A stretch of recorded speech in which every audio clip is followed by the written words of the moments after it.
Gusto ninyong mawala, medyo maibsan yung mga problema ninyo, mga kapatid? Gusto ninyo? Gusto ninyong maibsan yung problema ninyo? Ang ibig sabihin, gusto ninyong mawala sa sumpa. Kasi kung nasa sumpa ka, marami kang problema eh.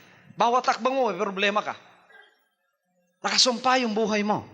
Kung ikaw ay nakasumpa, para kang palaka na nahulog sa balon. Talon ka ng talon, ang bagsak mo doon pa rin.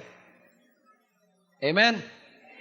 Kung nakakaahon ka man, mayroong isa hindi nakikitang kamay, kukunin ka naman, babalik ka naman sa balon. Pagka nakasumpa ka.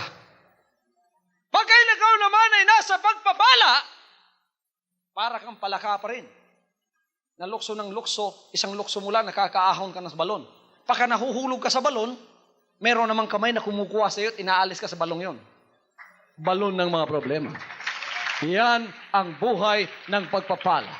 I don't say that if you are living under the power of God's blessings that you don't have problem anymore. You will still have problems because you are facing the same world, you are facing the same devil, you are facing the same situation and the same problems in life as those that are living under blessings and under curse.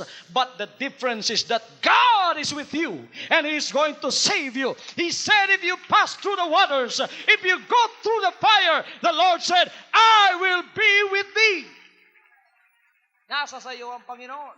Ang diferensya nung wala sa pagpapala, may problema silang tulad ng hinaharap nung nasa under ng pagpapala, ngunit walang Diyos na tumutulong sa kanila. Kaya namamatay sila na kasama ng sumpa, mga kapatid, at walang pagpapalang natitikman sa Panginoon.